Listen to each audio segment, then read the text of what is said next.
ሰላም ጤና ይስጥልኝ የኢትዮ ሞኒተር ተከታታዮች፣ ዋና ዋናዎች በማስቀደም ለዛሬ ያዘጋጀናቸው ዜናዎች እንደሚከተለው እናቀርባለን። ላይክ፣ ሼር እና ሰብስክራይብ እያደረጋችሁ አብራችሁን ቆዩ። የሱዳን ሰራዊት ዋና ከተማ ካርቱምን ከታጣቂ ኃይል ሙሉ በሙሉ ነፃ አውጥቻለሁ አለ። በኢትዮጵያ የአሜሪካ አምባሳደር ኤርቪን ማሲንጋ ከትግራይ ጊዜያዊ አስተዳደር ጀነራል ታደሰ ወረደ ተወያዩ። አምባሳደሩ በትላንትናው ዕለትም በምርጫ ቦርድ ህጋዊነቱ ከተሰረዘ የህወሓት አመራሮችና የትግራይ ሰራዊት ተወካዮች ተወያይተዋል። ስለዚህ በዝርዝር እንነግራቸዋለን። መንግስት የስራ አድማ ያደረጉ የጤና ባለሙያዎችን ከስራ በማሰናበት አዳዲስ ቅጥሮች እያወጣ ነው ተባለ። እነዚህና ሌሎች መረጃዎች ወደ እናንተ እናቀርባለን። መልካም ቆይታ።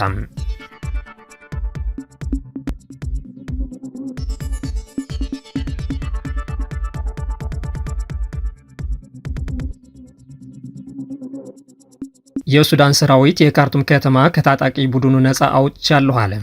የሱዳን ጦር ኃይሎች የካርቱምን ግዛት ከጀነራል መሐመድ ዳጋሎ ሚሊሻ ሙሉ በሙሉ ነፃ መውጣታቸውን አስታውቋል። የሱዳን ጦር ኃይሎች ጠቅላይ አዛዥ ትላንት ምሽት በሰጠው መግለጫ እንዳስታወቀም የካርቱም ግዛት ከዳጋሎ ሚሊሻ ሙሉ በሙሉ ነፃ መውጣቱን አስታውቆም ዋና ከተማ አሁን ሙሉ በሙሉ ከአማጽያን ይዞታ ነፃ መሆኗን አስታውቋል።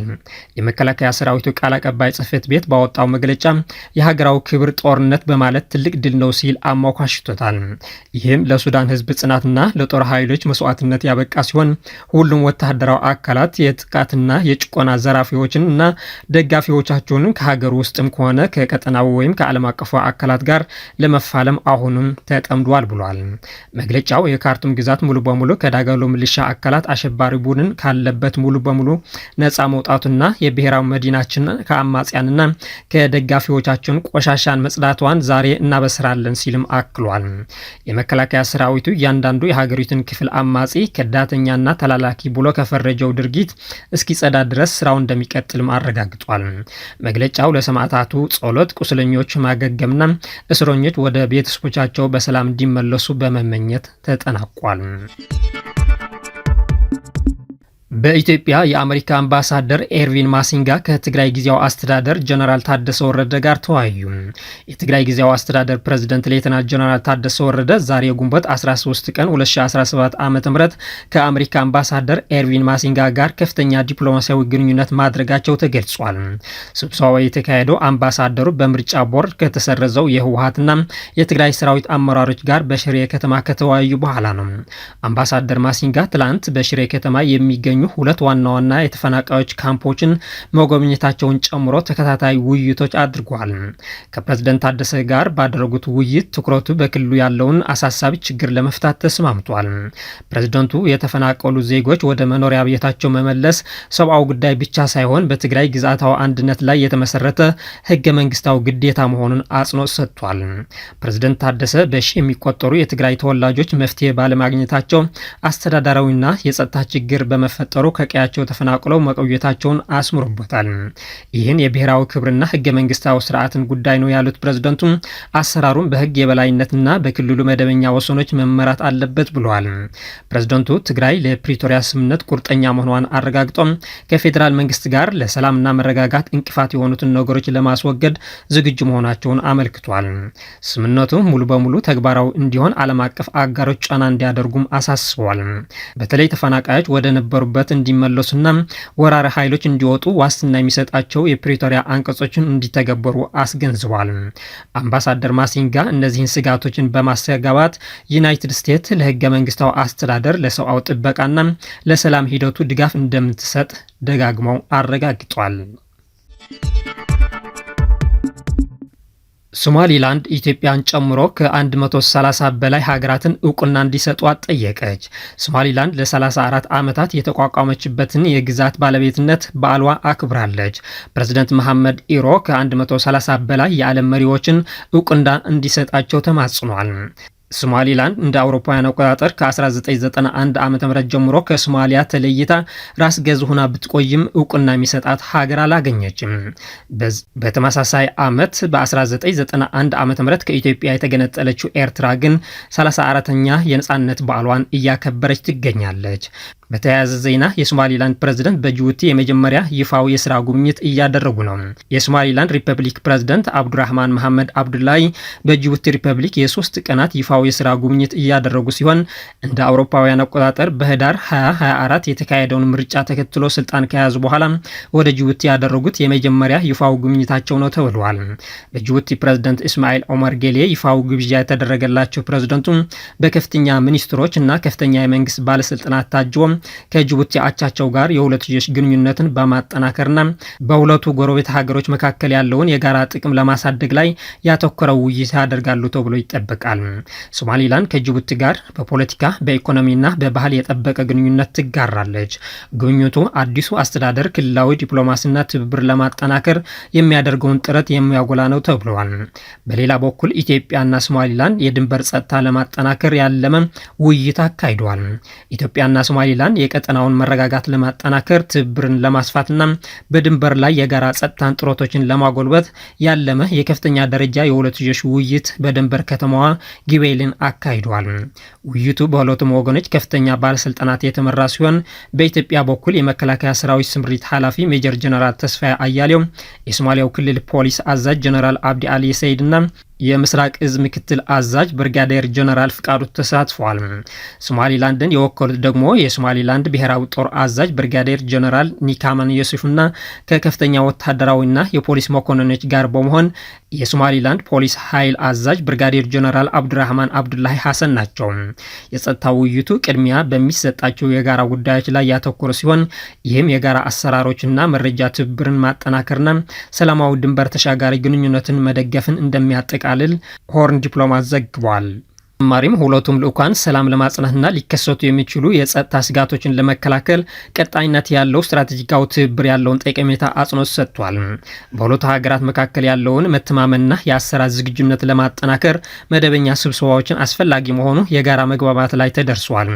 ቀጣይ ዙር ውይይት በሶማሊላንድ ዋና ከተማ ሀርጌሳ ለማካሄድ ቀጠሮ መያዙን ዘገባው አመልክቷል። መንግስታት ውጤት አልባ ከሆነ የአይኤምኤፍ የበጀት መቀነስና ዕዳ መክፈል ፖሊሲ ወጥቶ ትኩረታቸው ዜጎቻቸው ላይ ማድረግ አለባቸው ሲል አክሽን ኤድ አሳሰበም። በአፍሪካ 6 ሀገራት በጤናና ትምህርት ዘርፍ በጀት በመቀነስና ሰራተኞች የከፋ ችግር ውስጥ መውደቃቸውን አዲስ ጥናት አመለከተ። ጥናቱ አክሽን ኤድ የተሰኘ ግብረሰናይ ድርጅት የሰራው ሲሆን በኢትዮጵያ፣ በጋና፣ በኬንያ፣ በላይቤሪያ፣ በማላዊና በናይጄሪያ 600 የጤና ባለሙያዎች፣ መምህራንና የማህበረሰብ ክፍሎችን ያሳተፈ ነው ተብሏል። በጥናቱ ከተሳተፉ መሃል 97 በመቶ የሚሆኑት የጤና ባለሙያዎች የሚያገኙት ደሞዝ መሰረታዊ የሚባለውን ወጪያቸውን ለመሸፈን እንደማያስችላቸው ተናግረዋል። 97 በመቶ የሚሆኑት የጤና ባለሙያዎች በደሞዛቸው የቤት ኪራይ መክፈል፣ የምግብና ሌሎች ወጪዎችን መሸፈን እንዳልቻሉ አንስቷል። በጥናቱ በ6 ሀገራት የሚገኙ የጤና ተቋማት ተገልጋዮች በሐኪሞች እጥረትና በዋጋ መጨመር ደስተኛ አይደሉም ሲሉ ያስቀመጠ ሲሆን መንግስታት ውጤት አልባ ከሆነው የአይኤምኤፍ በጀት መቀነስና ዕዳ መክፈል ፖሊሲ ወጥቶ ትኩረታቸው ዜጎቻቸው ላይ ማድረግ አለባቸው ብሏል። ህመምተኞች ወደ ጤና ተቋማት ለመሄድ ረጅም መንገዶች እንደሚጓዙ፣ የወባ መድኃኒትም በ10 እጥፍ ዋጋውን መጨመሩ ጥናቱን ያካተተ ነው። በሌላ በኩል በጥናቱ የተሳተፉት 87 በመቶ የሚሆኑ መምህራን የክፍል ውስጥ ቁሳቁሶች፣ የማስተማሪያ ቁሳቁሶች እንዳልተሟላላቸው ሲገልጹ 73 በመቶ ያህሉ የትምህርት ማስተማሪያ ቁሳቁሶችን ከኪሳቸው አውጥቶ እንደሚገዙ ተናግሯል። 84 በመቶ መምህራን ደሞዛቸው ባለፉት 5 ዓመታት ከ10 እስከ 50 በመቶ በሚሆን መጠን የቀነሰ መሆኑን ተመልክቷል። ለዚህ ሁሉ ቀውስ አክሽን ኤድ መንግስታት በትምህርትና ጤና ላይ የሚያወጡት ወጪ መቀነሱ ነው ሲል ያስቀመጠ ሲሆን ዓለም አቀፍ የገንዘብ ተቋማት አይኤምኤፍ መንግስታት የመከረበት መንገድ መኮነን አለበት ሲል ገልጿል። አይኤምኤፍ መንግስታት እንደ ትምህርትና ጤና ባሉ ልማቶች ላይ የሚያወጡትን ወጪ በመቀነስ እዳቸውን እንዲከፍሉ ይመክራል ያለው አጥኚው በማሳያነት በናይጄሪያ በ2024 ከሀገራዊ ገቢዋ 4 በመቶ ያህሉን ለጤና ስታውል 20 በመቶ ያህሉን ዕዳ ለመክፈል አውላለች ነው ያለው። በተለምዶ አንድ ሀገር የበጀቷን 1/5 ለትምህርት መዋል አለባት ቢባልም በጥናቱ ከተካተቱት 6 ሀገራት ውስጥ 4ቱ የትምህርት በጀታቸው ከዚህ መጠን በታች ነው ተብሏል። አክሽን ኤድ መንግስታትና አይኤምኤፍ እየሄዱ ያሉበት መንገድ በመቀየር ለነዚህ ዘርፎች ትኩረት በመስጠት የሰራተኞቻቸው ኑሮ እንዲያሻሽሉና ዜጎችም ጥራት ያለው ትምህርትና ጤና አገልግሎት እንዲያገኙ እንዲያደርጉ ምክረ ሀሳብ አቅርበዋል። የኢትዮጵያ መንግስት ግን ሰሞኑን የጤና ባለሙያዎች እያካሄዱት ያሉት የስራ ማቆም አድማን ተከትሎ እርምጃዎች እንደሚወስድ አስታውቋል። ከስራ በቀሩ ምትክ አዳዲስ ቅጥሮች እያወጣ እንደሆነም እየተገለጸ ነው። የጤና ሚኒስትር ዴኤታው ዶክተር ደረጀ ድጎማ በጤና ተቋማት ወቅታዊ ሁኔታ በተመለከተ በኢቲቪ ቀርቦ በሰጡት መረጃ ቀጣይ እርምጃ የሙያ ፍቃድ መሰረዝና ከትምህርት ገበያ ማገድ የሚሉትን ሊተገበሩ እንደሚችሉ ገልጿል። የውጭ ዜጎች የማይንቀሳቀስ ንብረት ባለቤት እንዲሆኑ የሚያስችላቸውን አዋጅ ጊዜውን የጠበቀ አይደለም በሚል ተተቸ። የውጭ ዜጎች በኢትዮጵያ የማይንቀሳቀስ ንብረት ባለቤትና ባለይዞታ እንዲሆኑ የሚያስችላቸው አዋጅ ጊዜውን የጠበቀ አይደለም በሚል በፓርላማ አባላት ተቸ። ትችቱ የቀረበው ትላንት ማክሰኞ ግንቦት 12 2017 በተካሄደው የህዝብ ተወካዮች ምክር ቤት መደበኛ ስብሰባ ላይ ነው። በ4 ክፍሎችና በ20 አንቀጾች የተከፈለው የአዋጅ ረቂቅ የውጭ ዜጎች የማይንቀሳቀስ ንብረት ባለቤትና ባለይዞታ ለመሆን ማሟላት ስለሚጠበቅባቸው ቅድመ ሁኔታዎች፣ የፍቃድ አሰራር ገደቦች፣ መብቶችና ግዴታዎች አካቶ ይዟል። የህግ ረቂቁ በዝርዝር እንዲታይ ለተወካዮች ምክር ቤት ቋሚ ኮሚቴ ከመመራቱ አስቀድሞ በተደረገው ውይይት ላይ 2 የፓርላማ አባላት ትችት አዘል ጥያቄዎችን ሰንዝረዋል። ወደ ጋዛ የሚገባው ብቸኛ ነገር ቦምብ ሆኗል ሲል ተመድ ገለጸ። የተባበሩት መንግስታት የፊልስጤም ስደተኞች ኤጀንሲ የጋዛ ሰርጥ ከጥቅምት 2023 ወዲህ የከፋውን ሰብአዊ ቀውስ እያስተናገደ ነው ብለዋል። ኤጀንሲው በኤክስ ገጹ በአየር በመሬትና በባህር ላይ ተጠናክሮ የቀጠለውን የእስራኤል የቦምቡ ድብደባ በመቶዎች ለሚቆጠሩ ሰዎች ጉዳትና መፈናቀል ምክንያት ሆኗል ሲል አስፍሯል። ለ11 ሳምንታት የእስራኤል ባለስልጣናት ሆን ብሎ ወደ ጋዛ የሚገቡትን ድጋፎች ሙሉ አግዷል። አሁን ወደ ጋዛ የሚገባው ብቸኛው ነገር ቦምቡ ነው ብለዋል። የትኛውን ቦታ ደህንነቱ የተጠበቀ አይደለም ሲልም ሁኔታው ገልጿል። የእስራኤል ጦር በጋዛ ቢያንስ 60 ሰዎችን የገደለ የቦምብ ጥቃት ከእኩለ ሌሊቱ ጀምሮ አድርሷል። ከዚህ በፊት ታይቶ የማይታወቅ ጥቃት ከመድረሱ በፊት ወታደራዊ ቡድን በደቡባዊ የካን ዩኒስ ከተማ የሚገኙ ፍልስጤማውያን እንዲሸሹ ትዕዛዝ ሰጥቶ ነበር ተብሏል። የካናዳ የፈረንሳይና የእንግሊዝ መሪዎች እስራኤል በጋዛ የምታደርገውን ጥቃት ካላቆመች ተጨባጭ እርምጃዎች እንደሚወስዱ ሲያስፈራሩ 22 ሀገራት ደግሞ እስራኤል ወደ ጋዛ ሰርጥ እርዳታ እንዲገባ እንድትፈቅድ አሳስበዋል።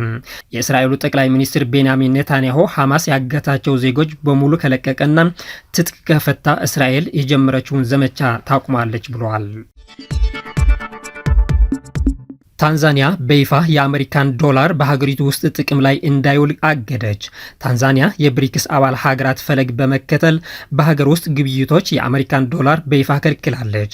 የታንዛኒያ ባንክ በሀገር ውስጥ ግብይቶች ላይ ሁሉም የውጭ ምንዛሬዎች ሙሉ በሙሉ የከለከለ ሲሆን የታንዛኒያን ሺሊንግ ብቻ ህጋዊ የጨረታ ሰነድ እንዲሆን ወስኗል።